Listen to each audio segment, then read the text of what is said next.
Welcome to the Possibility Action Network podcast.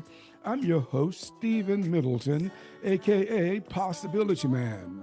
We are committed to bringing you guests who strive to better people's lives and serve as a force for good in the world. Today on the podcast, we're joined by Blair Dunkley, one of the world's leading psychological profilers. Blair has an incredible ability to uncover deep insights about individuals in minutes, a skill he teaches to help people heal, grow, and thrive. His methods have been useful to countless individuals in overcoming anxiety, chronic depression, and phobias, while also empowering business owners, executives, and professionals to unlock the full potential of their minds. Through programs like Rewiring Your Mind for Wealth and Ignite the Buying Conversation, Blair equips his students to transform their lives and careers. Blair Dunkley, welcome to the show today. Thank you so much for having me, Stephen. Uh-huh. Look, when I came across your background, there was no doubt. I said, I got to get aboard the show. But first, I want to make this announcement to our listeners and our viewers. Follow, like, and share this podcast wherever you find it. Your support matters and is appreciated. Hey, Blair, I talk to people as a podcast host all over the world. So I'm always curious to know where they hail from and where they are today in this conversation. So what about you? Where are you? I'm up in Canada right now. I know the background looks all summery. Well, that is a little misleading. It is from my place. That is shot from my living room. But today there's snow on the ground and it's chilly. Uh-huh. But when this one airs, maybe it's going to be sunny Uh-huh. and Sounds good. summery, or at least spring. Yeah, but look, I'm in sunny South Carolina, and it's Oh, really nice. sunny here. We could be in the 50s today and then be in the 70s in a couple of days. So you Oh, never know. nice. Yeah. Hey, look, I want to get right to it because there's some things that stood out for me as I got to know you a little better. And the first one is psychological profiler. Now, some of us have heard about profiler, but maybe tell us about both of these. What does profiler mean? What does a psychological profiler Well, mean? psychological, I think, was adapted from what was there. It is focusing on psychology, but I'm technically a language-based profiler. I listen to language patterns. I tell people all about themselves. It takes me about 10 to 30 seconds to get a basic profile done, and then I start sharing that with the person. And I usually, with 30 seconds or so of information, I can usually figure out, between 10 and 20 minutes, maybe 30 minutes of content to share back with them about their life. Huh. So you mean that you listen to a voice, you listen to their tone, their patois, as they say, and you can Sure, learn something about them? absolutely. I Uh-huh. mean, the research that I did was in the area of question concepts, one of many areas which make up over 100 mind models, almost 200. That I Hmm. called. That was what I did. And I had at the time a school called Life Skills Colleges up here in Canada. Uh-huh. And I was able to research this for over 17 years. And 6.5 of those years was basically dedicated to just structuring question concepts. The who, Mhm. what, when, where, why, and how. Not the words, but the concepts that drive the words. And I have not yet found anybody to be able to take or to have researched like what I've done and Uh-huh. apply that to the words themselves. Uh-huh. I'm glad you mentioned Life Skills College. I want to come back to that, but I want to stay with profiling just a little more. Absolutely. So, is this an intuitive skill of No. profiling someone? No, it is actually a learned skill. I wish I could just go, oh, that's beamed into my head and I barely have to think about it. I frequently literally get a bit of a headache because I have to think about what is it? How are they using their language pattern? What does that mean? What is the background? What's the context a little bit? But mostly it's going to be about every utterance out of your mouth is going to, uh, whether it's a question or a statement, Hmm. is filtered through who, what, when, where, why, and how. Uh-huh. In fact, my claim is that all information is filtered through question concepts. Who, what, Mm. when, where, why, and how. Those are just the Mhm. names of them, not the concepts themselves. Right. And So if someone were to come to you and say, Blair, I'm thinking about becoming a public speaker, and you listen sure, to their voice and their cadence for a while, could you determine if that profession may be a good fit for them or not? um, sort of. What I can tell you is when I listen to the language pattern, I go, okay, your self-confidence, as a professional speaker, you get on stage, your self-confidence fluctuates. It goes from confidence to self-confidence, but you don't know the difference between confidence and self-confidence because almost everybody in the world, unless you've learned the mind models, Uh-huh. doesn't know the difference between confidence and self-confidence. And Uh-huh. it's pretty obvious when Uh-huh. you break it down, like this is a basic mind model. Confidence is others identifying your effective use of skills, attitudes, and behaviors. And Yeah. self-confidence is you self-identifying your own effective use of skills, attitudes, and behaviors, but without the self-judgment. Hmm. Okay. You once again you put something on the table. Mind models. I'm going to come back to that because that's so huge Sure. here. But look, but you also share that about figuring out how people think. How do you Yes. determine how people think?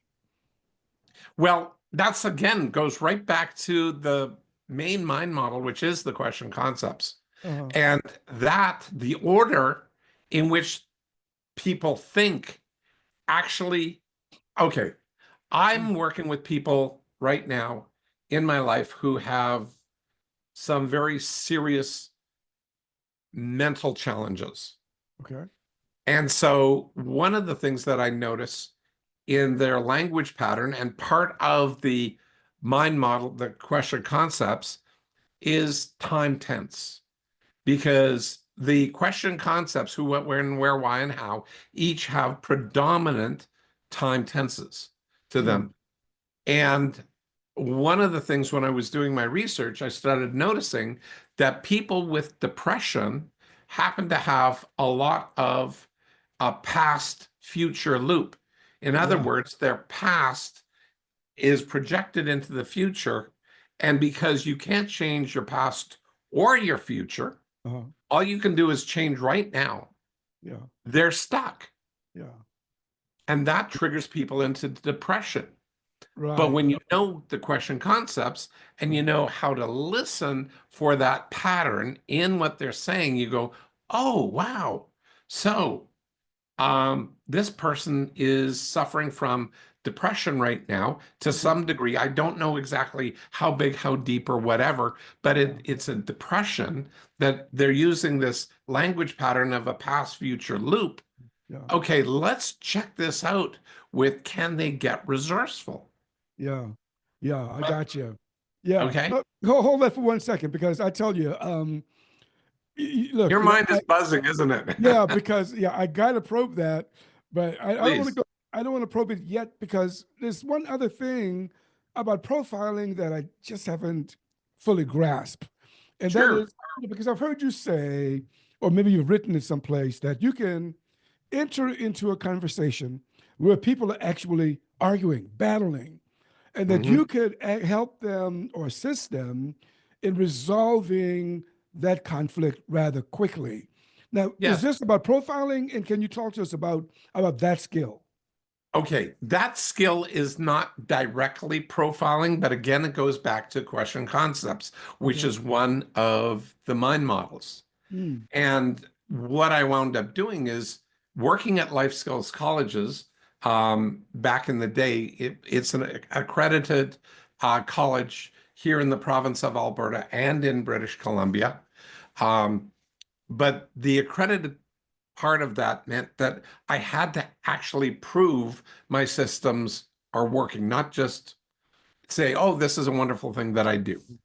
I created a thing called operant effectual counseling, which Mm. doesn't need me to listen to the content of what somebody's saying. It does take me and makes me listen to the process of how they're saying it and the time tense ordering of their language. And when Mm. I probe the Mm. the language pattern, it helps people get unstuck. Yeah. And all I did is just ask questions because Yeah. some of the question concepts default people into a present tense language pattern where they can make changes. Yeah. That's it. I'm hearing something like if two people are engaging in argument and they have a past tense pattern going on, they're not talking about what's happening in the relationship or between governments now. They're talking about something historical or something that they fear. And you help Yeah, them identify that and then try to find ways to neutralize. Because, Blair, help me out here. Is now the only time you resolve any conflict? correct. Mm. How Mhm. can you, okay, the simple thing is just think about this. Can you change your past? No, you can't. Can you change the future? Impossible. Correct. Not without time machines for either one of those two. And for your listeners, some Yeah. people might be saying, well, I can change my future. Well, Mm. you can't change your future now, Mhm. but what you can do is change the trajectory of your present state. So your future, your presented future Yeah. that you think you're going to go to is now going to pivot Yeah. and it's You can going do. to change because you're I changing got it. you. Look, I'm with you. As I say, I'm tracking with you because you say you can do some things now that may be predictive, but you can't do anything with that. You can only Bingo. make some step. Yeah. Okay. Yes. Yeah. But look. Yeah. Okay. You've mentioned life school college a couple of times. So, what was your career before you started doing what you do now? Okay. Well, it goes way back. Yeah. I don't know if you want to go. I got influenced when I was 5 by my mom going to mental health. She was a volunteer with Canadian Mental Health, so that Mm. influenced me a lot. When I was 21, I came out of 2 years of business school, and I started the college with my mom. The Oh. private, it's a private post-secondary educational institution. Uh-huh. And so that was the focus, but it focused on stuff called life skills. Mm. And that was 362 core competencies that the government researched here at the cost of $42 million in 5 years. But they Yeah. didn't finish the research. And Right. that's where But I started and continued on with the research. And it came out as mind models at the end of the day. okay, I got you. But you mentioned, look, you dropped these big bombs on me. You said at 5 years old, you were Yeah. being influenced by your mother. People are going to wonder. I'm wondering, wait a minute, you're 5 years old. What are you getting from your mother about these heavy subjects at this time? You know what?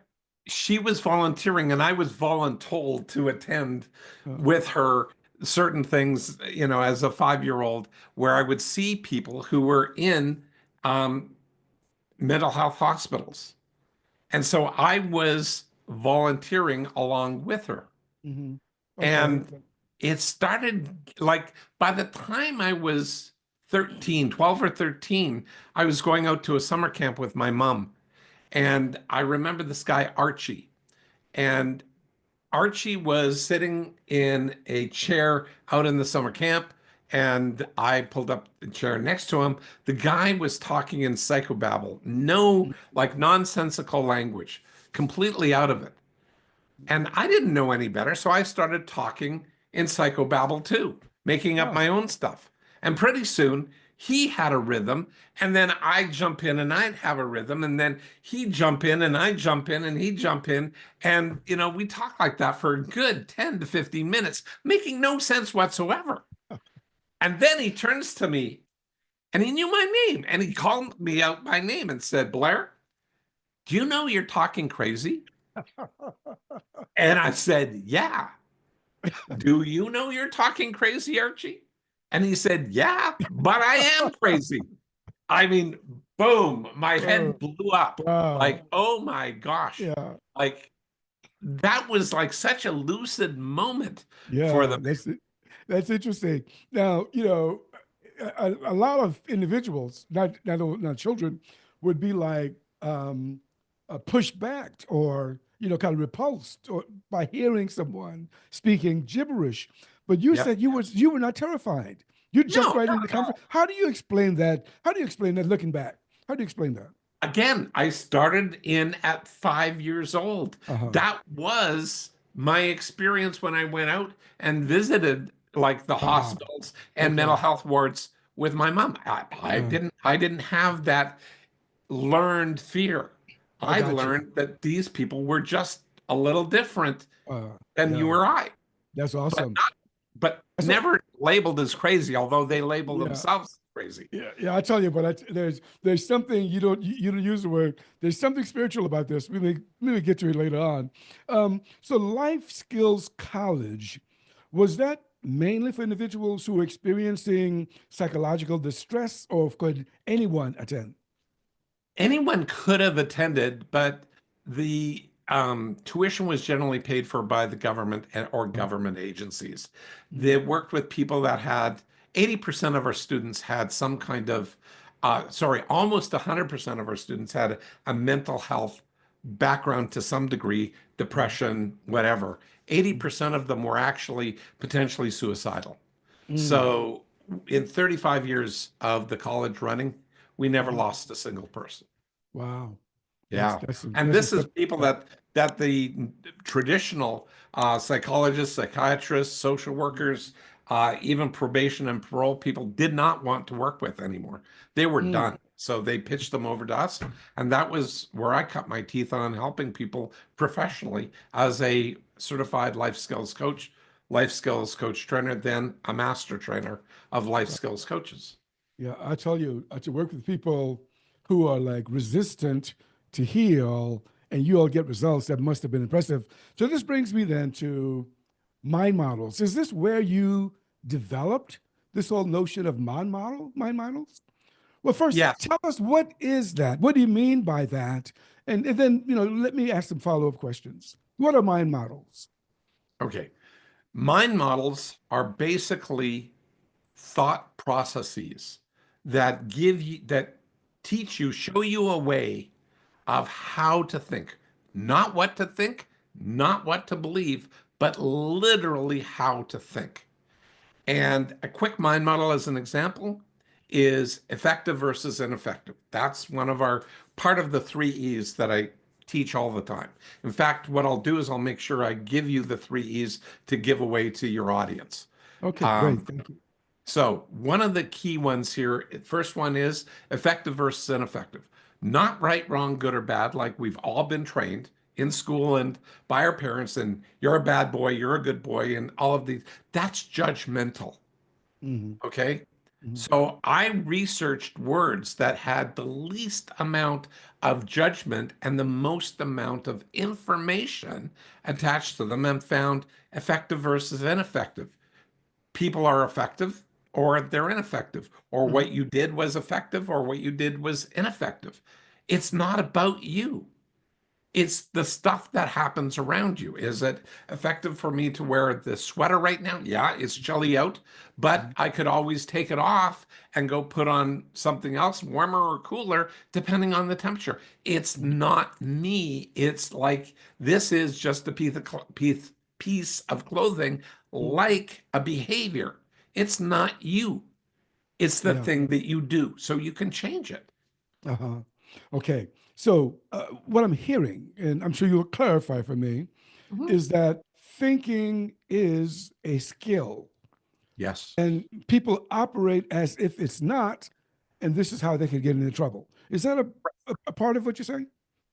absolutely. Uh-huh. Mind models are thought frameworks that have been extensively tested and give you the ability to pick and choose how you wish to think. Mm-hmm. Mm-hmm. So you go, oh, well, I'm feeling depressed right now. I don't want to be depressed. And as I shared with you before, virtually 100% of depression is you thinking about something in the Yeah. past, Yeah. projecting it into the future, and your brain knows Yeah. that in a past future loop, you cannot Yeah. change. Yeah. So you must feel stuck. And Right. that goes, I can't get out of this. I'm Yeah. stuck. Yeah. And we want to deal with that a little more, but these mind models, because I really want people to grasp what you're saying here. Let's take Parliament in your country or Sure. Congress in my country. Oh You know, my gosh. some, huh? Oh my gosh. Some individuals think, or any institution, that their job is to attack. I Mhm. disagree with you. You disagree with me. We know that. So therefore, I'm going to show you up to the world. So is that an effective way for people to communicate if they want to get things done? No, no, no. What I've done is I've gone into businesses. I don't, I've stopped trying to change politics. I used to, way back in the day, deal with a couple of political issues. Yeah. I've stopped trying to do that because politicians don't want to learn to do it that way. They don't want to be effective because if Mhm. they do, they'd have to grow a conscience and a few other things and do Yeah. things more effectively. Yeah. But businesses, on the other hand, especially privately held businesses of Mhm. individuals who want to change the lives of their employees and Mhm. their customers, buy into this Right. 100%. I Yeah. have yet to have a group that has become a client that hasn't come on board like literally 100%. Yeah. And that simply comes down to one simple thing. Mhm. Can these thought frameworks be identifiable, repeatable, and duplicatable by everybody? And the short Yes. answer is yes. Yeah. Look, I mean, I love it because you don't call it emotional intelligence, but surely this is consistent with emotional intelligence. If I mean, at least from my standpoint now, maybe you would say differently, but you No, no, said no. something. I totally agree with you. Okay, you said something that's very important. You said, um, you know, the company or whoever leads it must have a desire to want to create a certain culture and then get the people in this organization to buy in to this culture. I don't need the people to buy in Uh-huh. because mind models are also relatively contagious Mm, okay. because everybody wants to survive, right? Yeah. Well, if everybody wants to survive, do we like doing it the hard way or the easy way? Yeah. Yeah. And That's mhm. if you have a mind model that you don't have to battle to Yeah. get things done, that all you have to do is ask, and the probability is people will come on board with you because you're asking and you're Yeah. not telling them, You know, and you the, do it the, in a special way using the mind models. That's what the, I im- do. the implications for this is just incredible because Yes. leaders, I mean, because most people who are leaders never learn to be leaders. They don't know how to communicate. But here you offer something that would allow them to practice certain skills, which could be adopted by others if they choose to, and change cultures. I love it. And that's one of the things that I've been hired to go in and do, and that is Mm. corporate culture reengineering. Ah, ooh, boy, well, look here. That got me dancing because I love Yeah. that. Yeah, cultural engineering. In fact, that phrase isn't used very often, but I'm glad you used it because my sense is that you can create whatever type of culture or society that you want because we can actually, or Well, in, no, in a sense, sort of. The problem here is that, if do you like, can I shift this for a second? Do you like being sold? Do you no, like a used car? no, No. no. Okay. Do you like or love to buy? Oh yeah, I like to buy. Look at that. Okay. So what I did is I did 25 years of research on Mhm. a thing that I now call IBC, igniting the buying conversation. Mm, It's how I teach sales. And I'm doing the air quote thing because it's not about selling. mm, You already like or love to buy. All I yeah, have to do is make sure that my product or service aligns with you. yeah, I don't have to sell you. Yeah. Because if it aligns with you, if I give you information and show you what works, boom, Yeah. you will That's it. probably say, how do I get that? Yeah, I like it. That's that's a conversation, and you're so right. So many people want to sell, but they don't want to have the conversation so that a person can make an intelligent decision. But Blair. And I go, yeah, one step further, because you Uh-huh, said an intelligent decision. I go, no. uh-huh, Sales and decision have been paired by all of the sales training that has gone on for decades. hmm, And I'm working hard at breaking that uh-huh. because buying is not a decision, it is a choice. Mm, And let me share a quick story with one of my clients. I went in there and they had a 5-year internationally recognized sales training group training their sales staff. They had been stuck at 10% close rate on their cold calls mm, for, well, 4 out of the 5 years. No growth in that at all. And they were still bringing on the trainers. They'd seen what I was able to do with their leadership, and they said, Blair, can you do something with the sales team? I said, sure. In 4 months with incomplete training, they got a 20% gain in everything that was cold call related, and it was not even completed yet. yeah.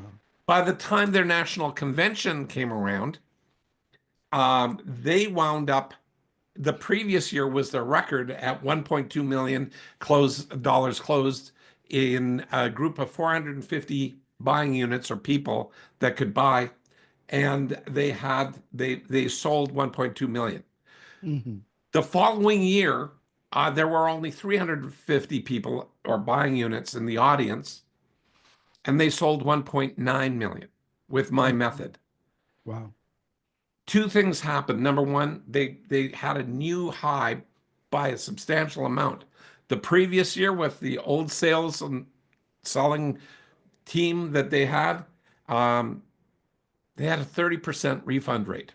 Mm, With my 1.9, because people were taught not to push for a decision, but to mm, let people choose, hmm. they had a 2% refund Yeah. rate. Uh-huh.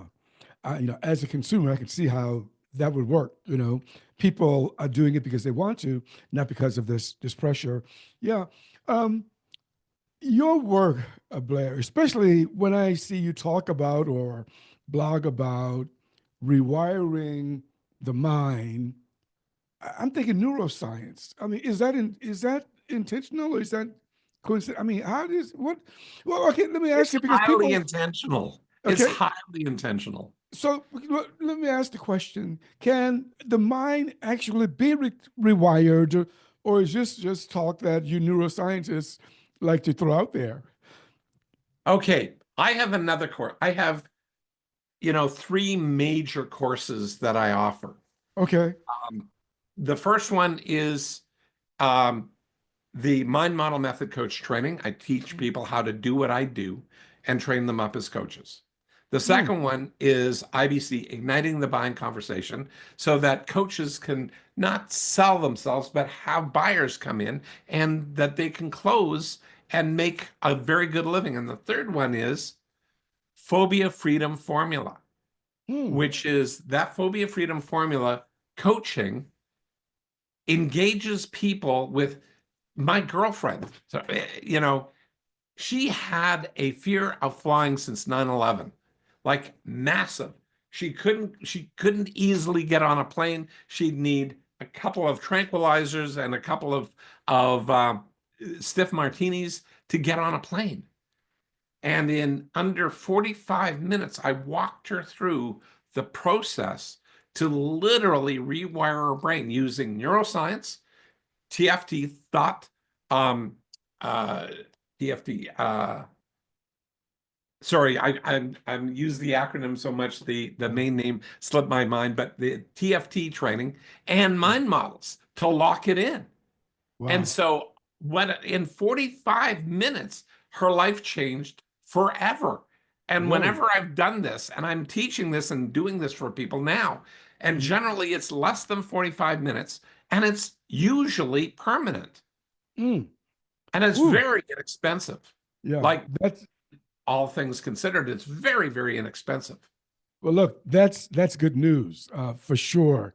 Um, you've already touched on mental health a couple of times. Yep, I just want you to spend a little bit of time with it real carefully here because this is such an important subject. But absolutely. you've said that that it's possible, and I hope that the word is not too strong, to heal the mind.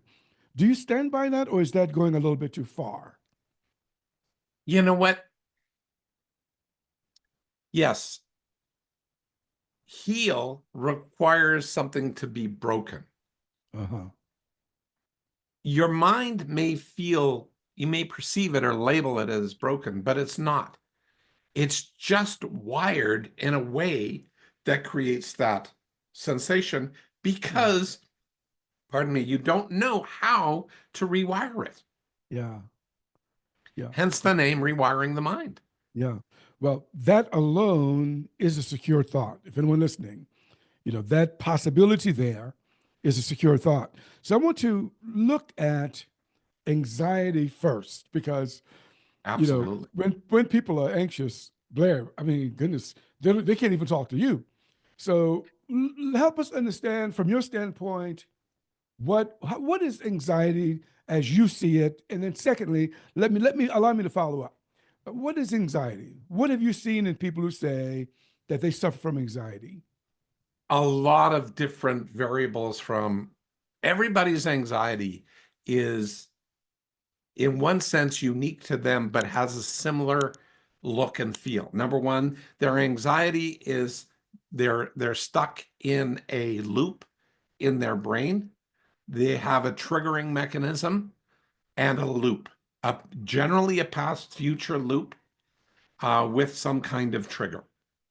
Mm, Okay. yeah, So if you understand the neuroscience of triggers and do the research as I've done, and you understand the mind models on how to break somebody out of a loop and get them to center themselves. See, I can't fix, heal, do whatever to anybody. yeah, yeah, All I can do is guide them through language, through questions I ask to get them to test yeah, and see if a slightly different way of thinking shifts their stress, yeah. shifts their anxiety.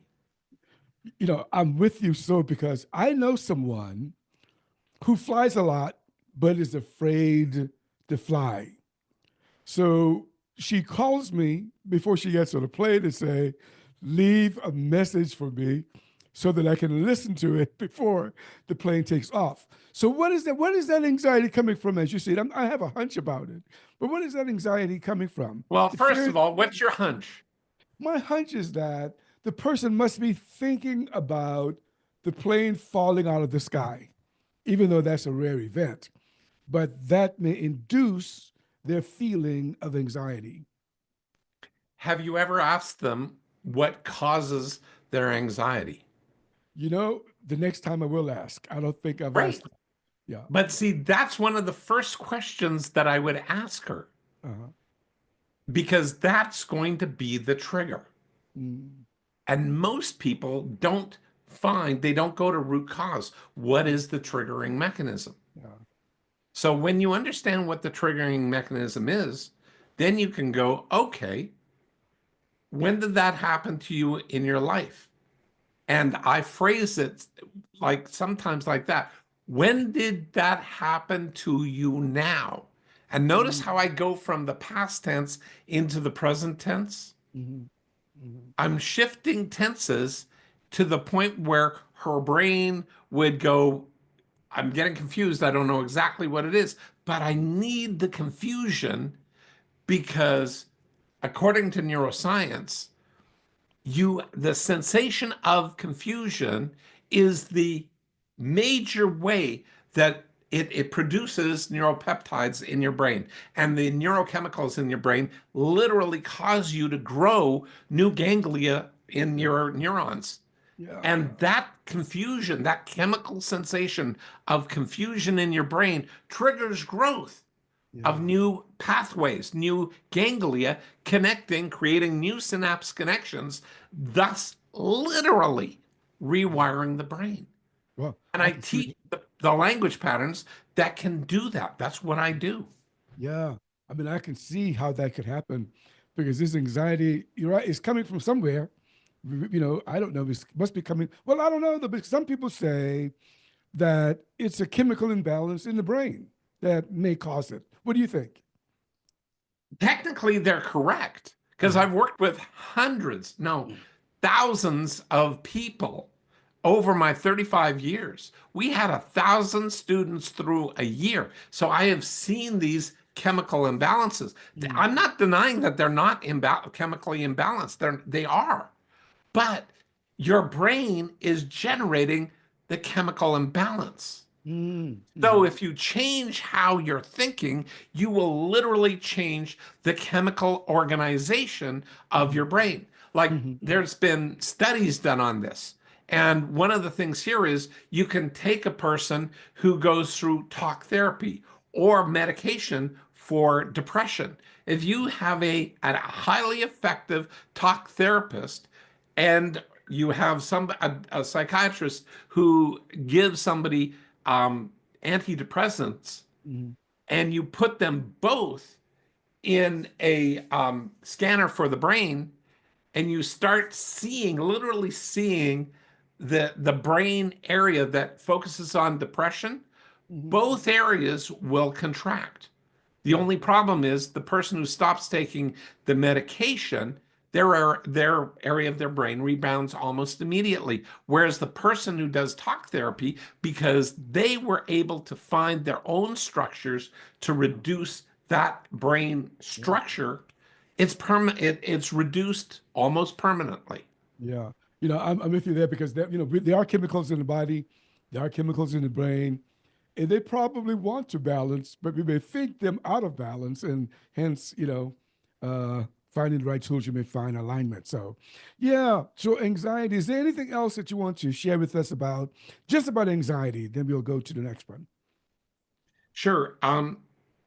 Anxiety is the phobia freedom formula works on phobias, fears, and anxieties Mm, highly effectively.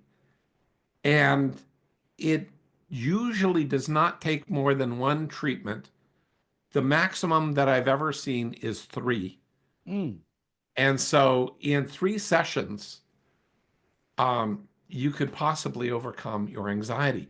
If it's more or less simple anxiety, and I just do that by talking to them. But if you're stacking anxieties, then each anxiety, just like some people stack their phobias, yeah. they have to be broken out separately because the neural pathways for each of these anxieties or phobias or even fears are Hmm. unique and therefore have to be dealt with Hmm. individually.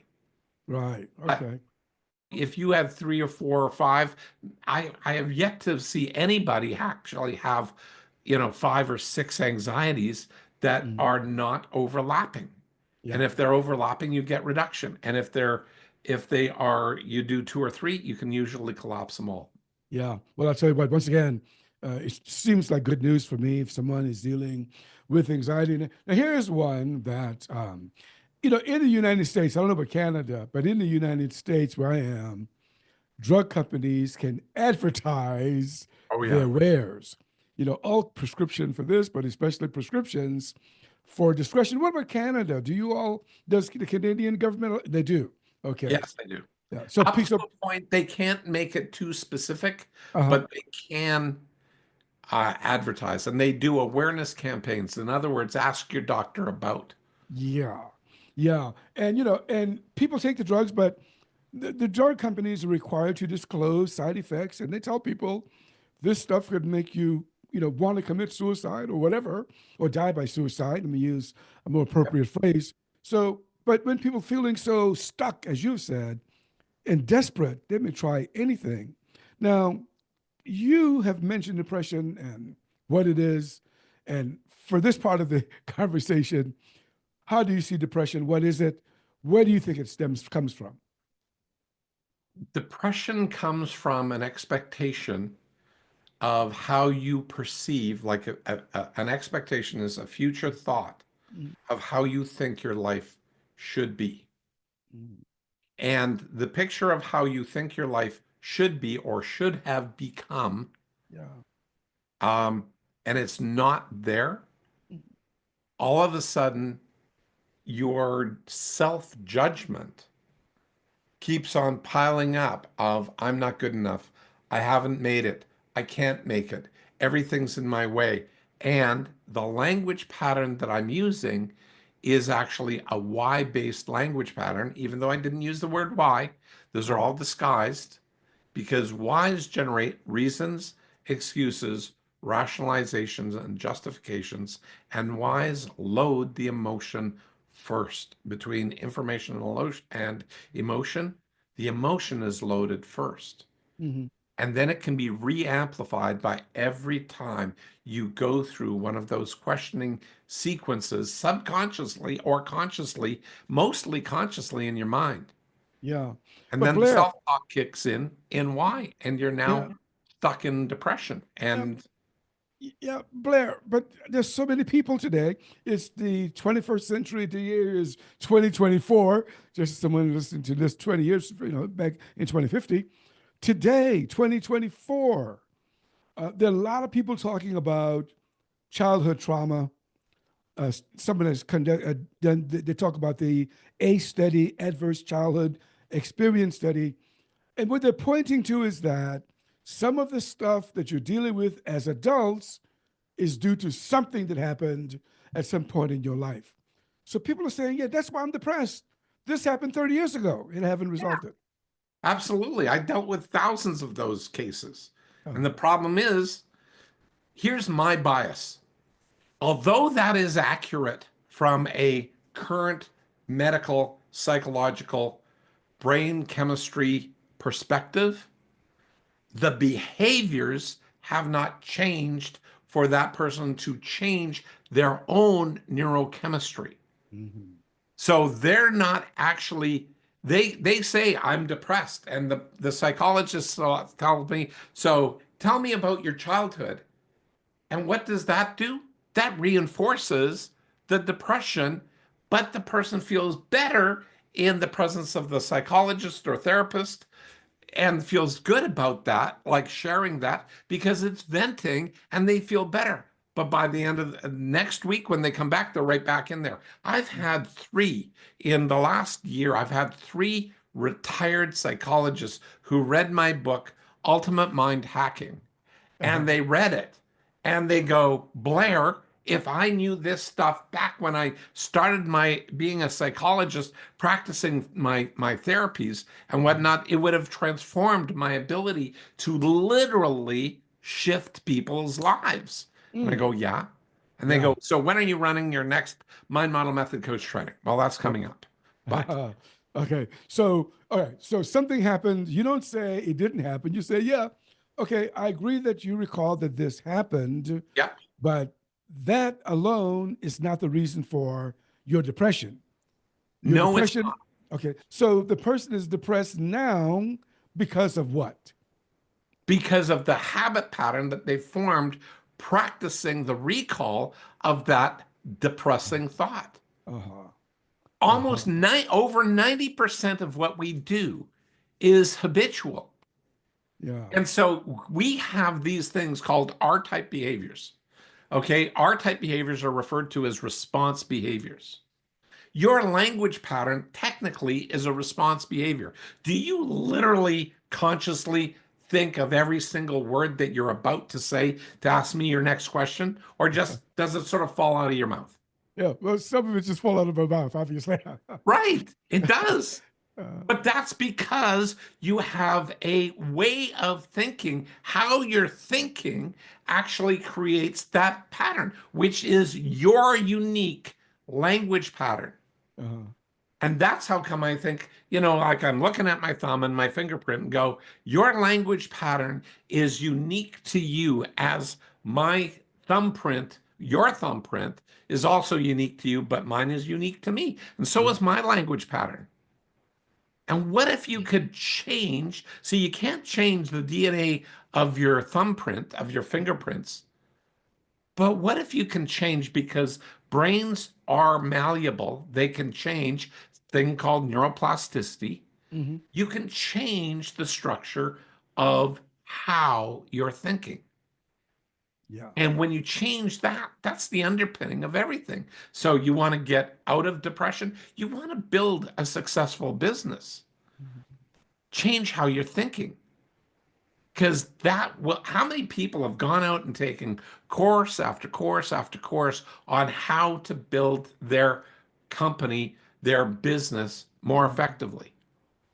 Yet when I engage with those same people and teach them how to think Yeah.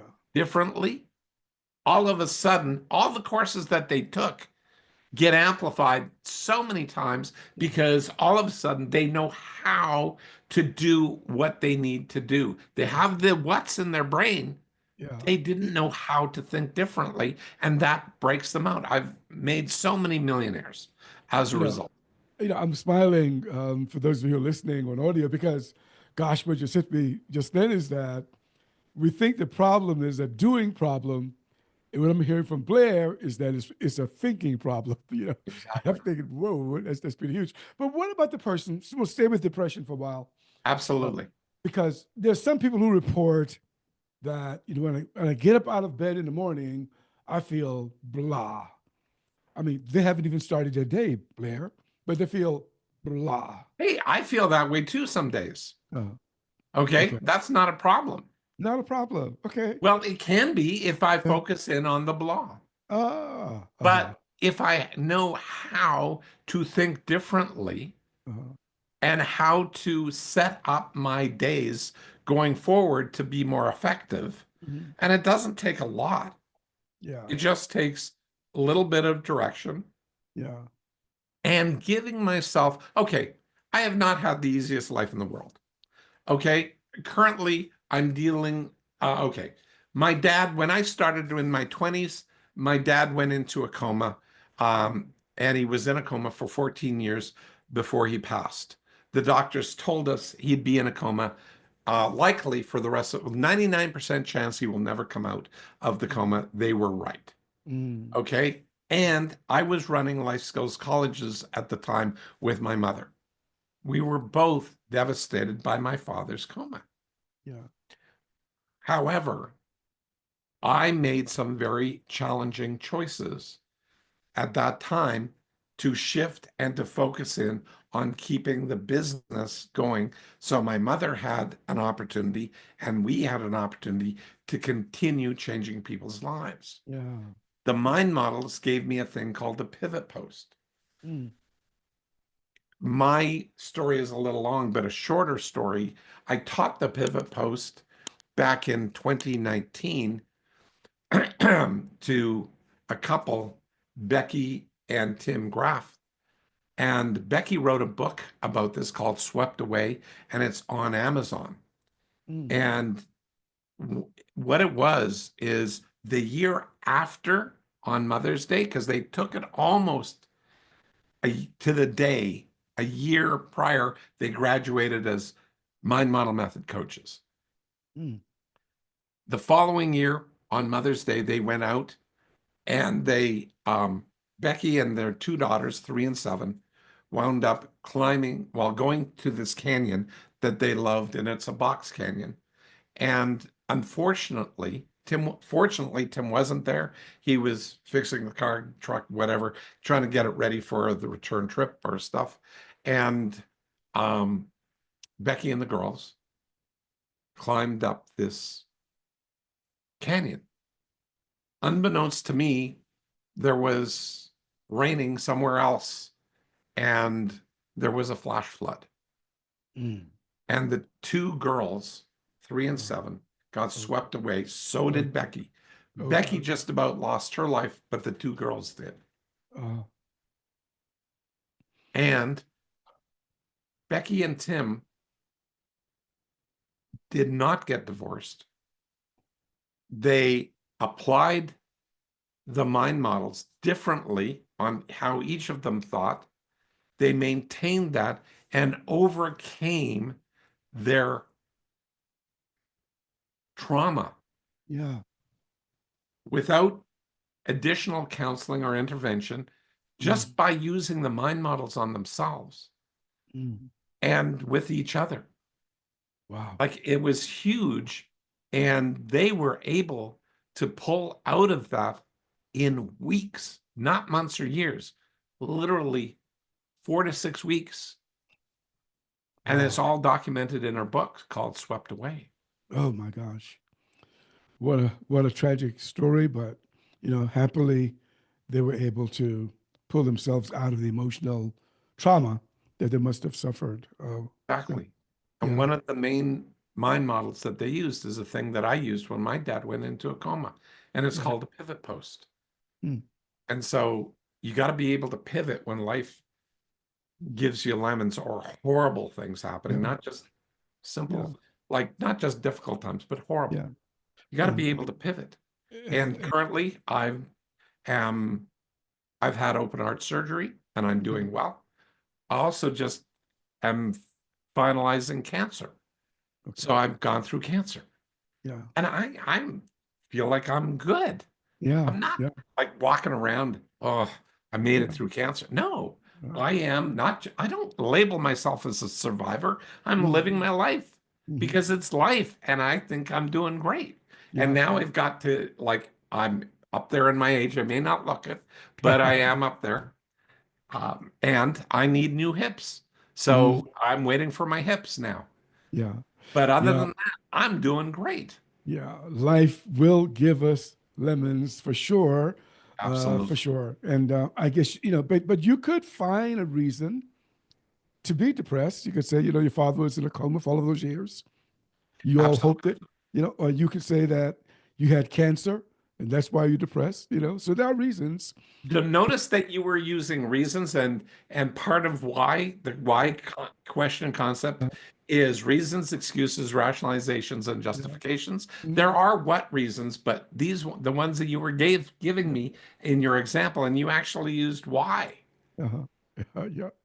And so, yeah, I could buy into that. But if Yeah. I know Yeah. these how to think differently, I can Exactly. hear myself and go, well, is that effective? Yeah. Another mind model.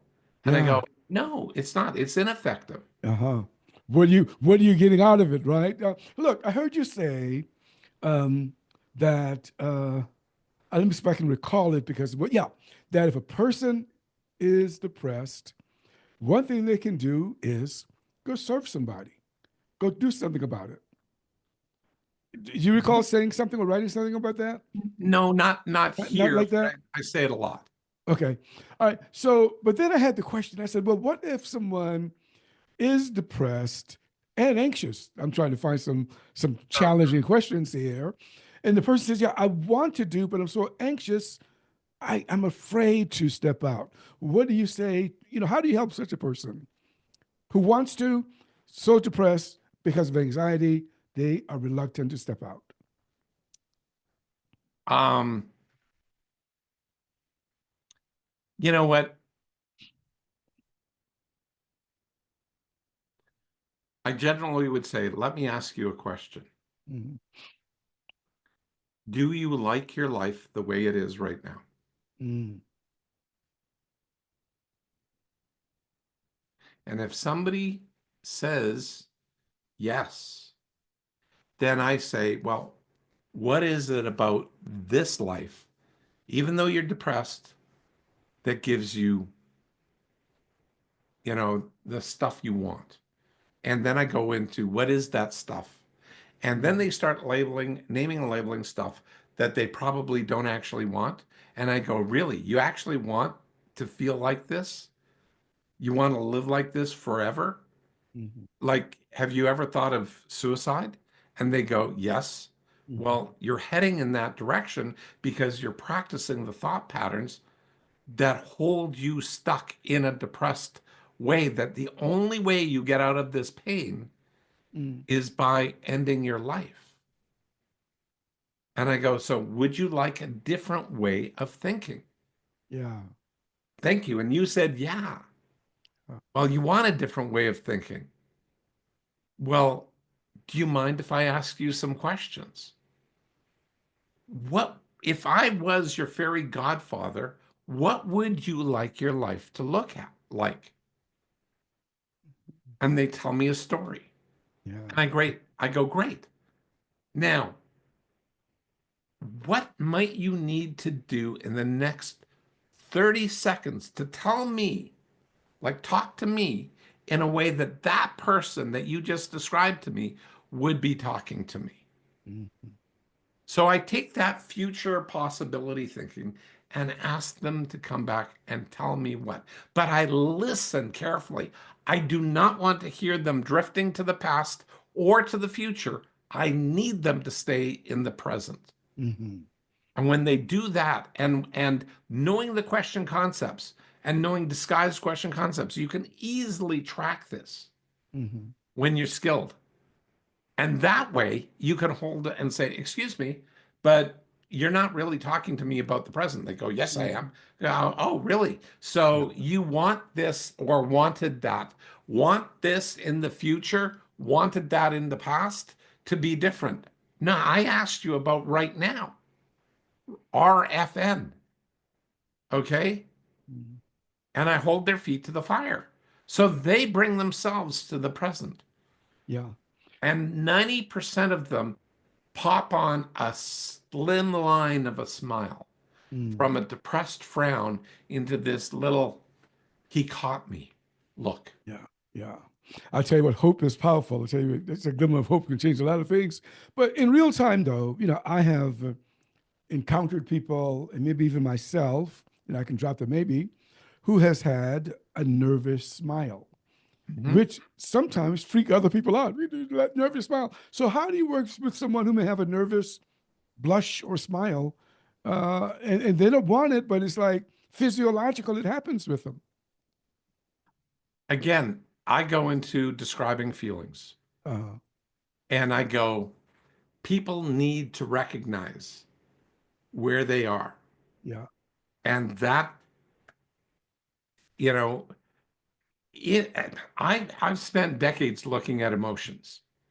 This is probably for another podcast, but my research indicates to me that there is probably what there not, I shouldn't go probably. There is what emotions and why emotions. Hmm.